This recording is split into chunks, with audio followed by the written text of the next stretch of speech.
महाराष्ट्र में इसी साल विधानसभा चुनाव होने हैं और विधानसभा चुनाव से पहले महाराष्ट्र में एनडीए में सब कुछ ठीक नहीं चल रहा है। एनडीए के सहयोगी दलों में आपस में ही भिड़ंत देखने को मिल रही है, जहां महाराष्ट्र में भारतीय जनता पार्टी ये दावा करती है कि अपने सहयोगियों के साथ मिलकर सरकार बनाएगी एक बार फिर से, तो वहीं महाराष्ट्र में यही सहयोगी दल आपस में एक दूसरे पर आरोप लगाते हुए नजर आ रहे हैं। जानकारी के अनुसार आपको ये बता दें कि महाराष्ट्र के उप मुख्यमंत्री और राष्ट्रवादी कांग्रेस पार्टी के अध्यक्ष अजित पवार अपनी ही सरकार से खफा हो गए हैं। उन्होंने मुख्यमंत्री एकनाथ शिंदे को गठबंधन धर्म निभाने की नसीहत दी है और याद दिलाया है कि उनकी पार्टी भी उनकी सरकार में सहयोगी है।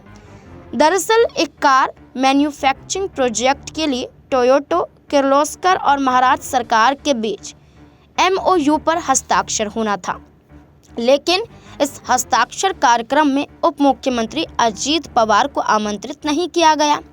इससे पवार नाराज हो गए और उन्होंने मुख्यमंत्री एकनाथ शिंदे को फोन कर अपनी नाराजगी जता दी और पवार ने मुख्यमंत्री शिंदे को गठबंधन धर्म का पालन करने के लिए कह डाला और याद दिलाया कि महायुति सरकार में उनकी पार्टी एनसीपी भी शामिल है।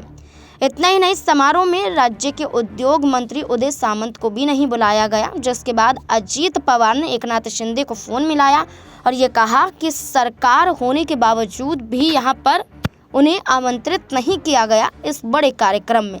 आपको बता दें कि जहां एमओयू पर दस्तखत होने थे, वहीं इस चीज़ से उन्हें पीछे रखा गया। आपको बता दें कि अजित पवार की नाराज़गी थी कि इस समारोह में ना तो सामंत को बुलाया गया, ना अजित पवार को बुलाया गया, ना ही एकनाथ शिंदे को बुलाया गया। तो उन्होंने फ़ोन कर नाराज़गी जताई कि आखिरकार ऐसा क्यों हुआ है कि गठबंधन की सरकार तो है, लेकिन सभी नेताओं को दूर रखा गया।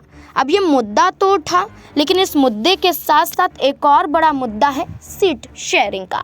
महाराष्ट्र में भारतीय जनता पार्टी के सहयोगी दल कम से कम 100 सीटों का दावा कर रहे हैं और 100 से ज़्यादा सीटों का दावा करते हुए अब भारतीय जनता पार्टी फंसती हुई नजर आ रही है। अब देखना होगा कि महाराष्ट्र में होने वाले विधानसभा चुनाव से पहले क्या सीट शेयरिंग को लेकर क्या ये गठबंधन टूटता हुआ नजर आएगा या फिर नहीं।